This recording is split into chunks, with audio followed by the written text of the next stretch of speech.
बहुत समय पहले की बात है। एक गांव में एक बुढ़िया माई रहती थी। उस बुढ़िया माई का एक बेटा था।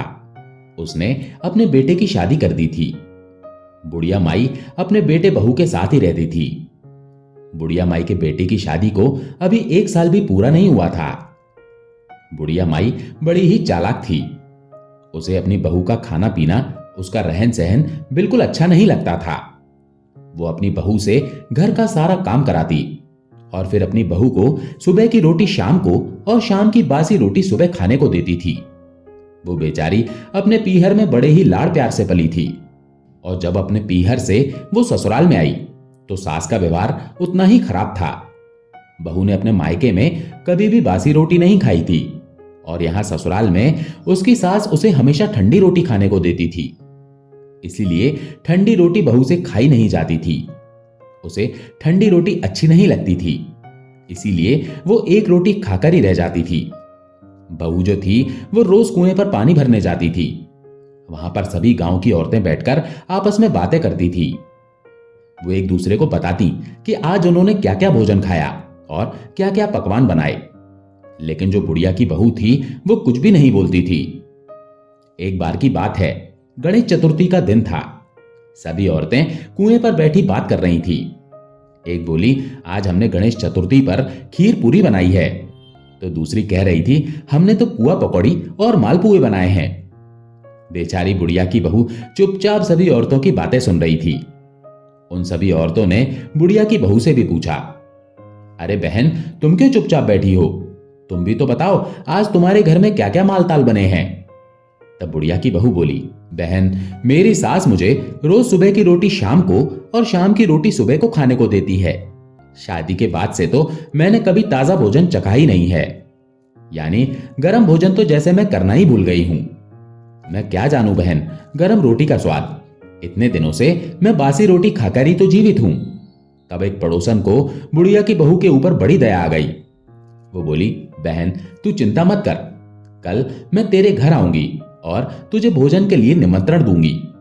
कल तू फिर मेरे घर आ जाना और मैं तुझे गरम गरम खीर पूरी और मालपुए खिलाऊंगी।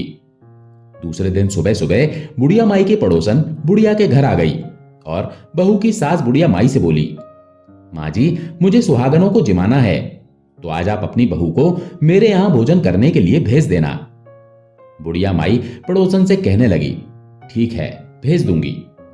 जैसे ही पड़ोसन ये कहकर अपने घर आ गई और बहू पड़ोसन के घर जाने के लिए तैयार होने लगी तो बहू की सास ने कहा, अरे बहू, कहां जा रही है? जा, कमरे में भीतर जा। ऐसा कहकर बुढ़िया माई ने बहू को कमरे में बंद कर दिया और खुद पड़ोसन के यहां भोजन करने चली गई। पड़ोसन ने बुढ़िया माई को देखा तो वो पूछने लगी, अरे माँ जी, आपकी बहू कहां है? बुढ़िया माई तो थी ही बहुत चालाक। बड़ी सफाई से कहने लगी, वो क्या है ना, मेरी बहू के पेट में बहुत तेज दर्द हो रहा था, इसीलिए मैं ही भोजन करने आ गई। बेचारी पड़ोसन कुछ नहीं कह पाई और उधर बहू का तो रो रो कर बुरा हाल था। वो खुद की किस्मत को कोस रही थी और रो रही थी। जब बहू अपने कमरे में रो रही थी तभी उसका पति आ गया। उसने अपनी पत्नी को कमरे में बंद देखा तो उससे कहने लगा, क्या बात है? तब उसने अपनी पत्नी से पूरी बात पूछी।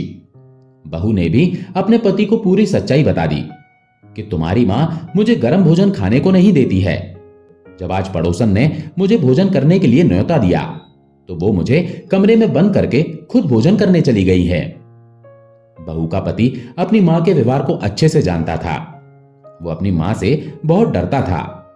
वो अपनी मां को कुछ कह नहीं सकता था। तब पति ने अपनी पत्नी से कहा, देखो, कल सुबह मैं तुम्हें गर्म भोजन खिलाऊंगा। दूसरे दिन सुबह ही जब बुढ़िया माई मंदिर चली गई तो बुढ़िया माई के बेटे ने 4 रोटियां बनाई और उन 4 रोटियों का चूरमा बनाकर उसमें खूब सारा घी और बूरा डाला और उसके 4 लड्डू बना दिए और 4 लड्डू बनाकर बुढ़िया के बेटे ने अपनी पत्नी को खाने के लिए दे दिए। जैसे ही बुढ़िया माई की बहू चूरमे के लड्डू खाने लगी तभी बुढ़िया माई मंदिर से घर आ गई।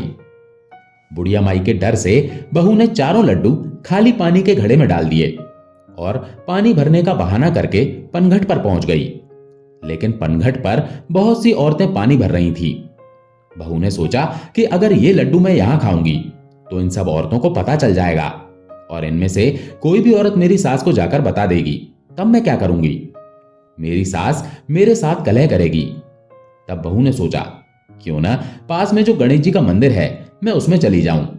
और यही सोचकर बहू पास में बने हुए गणेश जी के मंदिर में चली गई और मंदिर में जाकर गणेश जी की मूर्ति के सामने एक तरफ बैठ गई। अब देखिए, भगवान सच्चे लोगों के लिए ही चमत्कार करते हैं। जब बहू मूर्ति के सामने बैठकर लड्डू खाने लगी तो गणेश भगवान की मूर्ति में से गणेश भगवान ने अपना एक हाथ आगे बढ़ाकर फैला दिया। बहू भी बड़ी सीधी थी।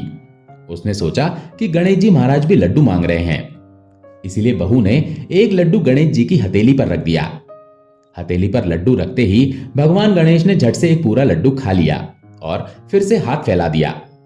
बहू ने सोचा चलो एक लड्डू और दे देती हूं, और उसने दूसरा लड्डू भी भगवान गणेश को खाने के लिए दे दिया। गणेश जी भगवान ने दूसरा लड्डू भी खा लिया और फिर से हाथ फैला दिया। बहू ने तीसरा लड्डू भी गणेश जी को खाने के लिए दे दिया। तीसरा लड्डू भी गणेश जी भगवान ने झट से खा लिया और फिर से हाथ फैला दिया। ये देखकर उस बुढ़िया की बहू को भगवान गणेश पर गुस्सा आ गया और वो बोली, भगवान जी, मुझे घर में मेरी सास चैन से नहीं जीने देती, गरम भोजन खाने को नहीं देती, और यहां आप मुझे खाने नहीं दे रहे हैं। मैंने आपको 3-3 लड्डू खाने को दे दिए, लेकिन अब ये चौथा लड्डू तो मैं किसी भी कीमत पर आपको नहीं दूंगी, ये तो मैं ही खाऊंगी। ऐसा कहकर बुढ़िया की बहू ने चौथा लड्डू खा लिया। उधर गणेश जी का हाथ अब जैसे फैला हुआ था वैसे ही रह गया और बहू अपना लड्डू खाकर घर आ गई।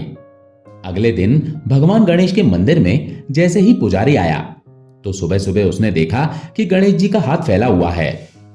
यह देखकर पुजारी मनी मन सोचने लगा, जरूर कोई प्रलय आने वाली है, इसीलिए भगवान गणेश ने हाथ फैला लिया है। अब तो देखते ही देखते ये खबर जंगल की आग की तरह पूरे गांव में फैल गई। धीरे धीरे गांव से होती हुई ये खबर राजा के महल में भी पहुंच गई। जब राजा को इस बात का पता चला तो राजा ने पुजारी जी को बुलाया और पूछा, क्या बात है? तब पुजारी जी ने कहा, महाराज, सुबह जब मैं मंदिर में गया तो गणेश भगवान का हाथ फैला हुआ था। जब राजा ने भी मंदिर में जाकर देखा तो पुजारी जी की बात सच निकली।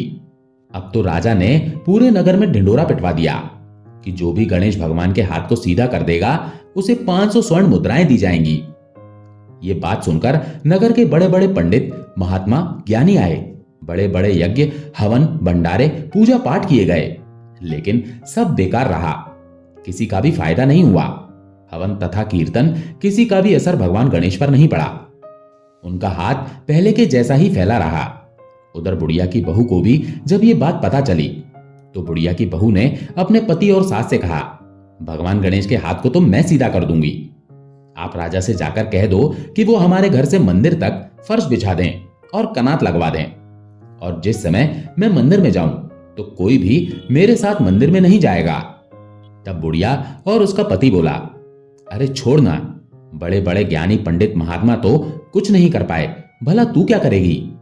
लेकिन बहू ने कहा, मेरी बात का विश्वास करो, मैं जैसा कहती हूं आप वैसा ही कीजिए।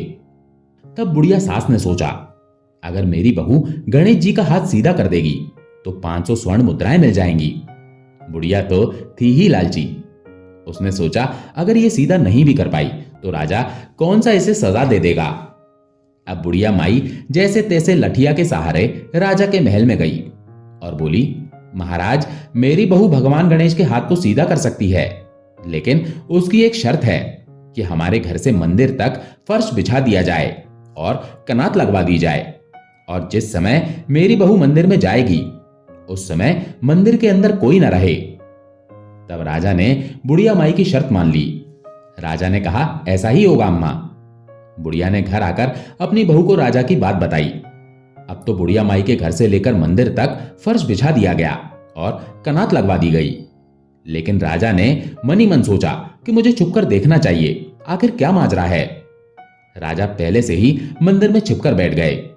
उधर जब बुढ़िया माई की बहू मंदिर में आई तो उसने आकर मंदिर का दरवाजा अंदर से बंद कर लिया और गणेश भगवान से बोली, देखो गणेश जी महाराज, मैंने शादी के बाद कभी भी गर्म भोजन नहीं खाया। मेरी सासू माँ मुझे सुबह का भोजन शाम को और शाम का बासी भोजन सुबह खाने को देती है। जब पड़ोसन ने मुझे खाने का न्योता दिया तब भी मेरी जगह मेरी सास चली गई।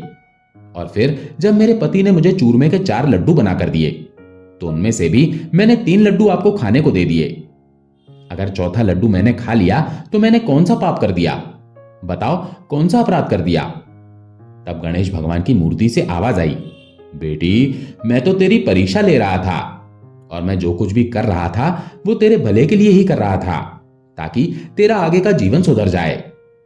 तब बुढ़िया की बहू बोली, हे गणेश जी महाराज, मैं अनपढ़ गवार हूं, इन सब बातों को भला मैं क्या जानूं, मुझसे गलती हो गई, लेकिन अब आप अपना हाथ सीधा कर लीजिए, नहीं तो मेरी जग हसाई हो जाएगी। हे गणेश जी महाराज, मेरी जग हसाई मत करवाइए। तभी गणेश जी महाराज ने अपना हाथ सीधा कर लिया। बुढ़िया माई की बहू गणेश जी भगवान को प्रणाम करके घर आ गई। राजा ने बहू की पूरी बात सुन ली थी। यही तो भगवान की लीला थी, यही तो वो चाहते थे। राजा ने अपने सिपाहियों को भेजकर बुढ़िया माई की बहू, उसके पति और बुढ़िया माई को महल में बुलाया। राजा ने बुढ़िया माई से कहा, अरे बुढ़िया माई, मैंने सुना है कि तू अपनी बहू को खाने में बासी भोजन देती है, उसे गर्म भोजन खाने को नहीं देती, इसलिए मैं तुझे कठोर कारावास की सजा सुनाता हूं। लेकिन तभी बुढ़िया की बहू राजा से बोली, हे महाराज, मेरी सासू मां तो मेरी मां के समान है, आप उन्हें कारावास की सजा मत दीजिए। तब राजा ने बुढ़िया माई से कहा, अरे बुढ़िया माई, मैं तुझे एक शर्त पर छोड़ सकता हूं, अगर तू अपनी बहू को खाने को ताजा भोजन देगी तभी मैं तुझे जेल में नहीं डालूंगा। तब बुढ़िया माई हाथ जोड़कर राजा से बोली, महाराज, मुझे माफ कर दीजिए, मुझसे बहुत बड़ी गलती हुई है। मैंने बहू को कभी भी अपने परिवार का सदस्य नहीं समझा, मैंने हमेशा इसे पराया समझा। आज के बाद मैं अपनी बहू के साथ कभी दुर्व्यवहार नहीं करूंगी और अपनी बहू को गर्म और ताजा भोजन ही खाने को दूंगी। इसके बाद राजा ने बुढ़िया माई की बहू को 500 स्वर्ण मुद्राएं दे दी। हे गणेश जी भगवान, जैसे आपने बुढ़िया माई की बहू का मान रखा, वैसे ही जो ये कहानी सुन रहे हैं उन सबका मान रखना। बोलिए गणेश जी महाराज की जय। दोस्तों, माघ मास में स्नान करने और कहानी सुनने का बहुत फल मिलता है। दोस्तों, अगर आपको ये कहानी पसंद आई हो तो प्लीज हमारे चैनल को सब्सक्राइब करें, वीडियो को लाइक और शेयर करें। राधे राधे।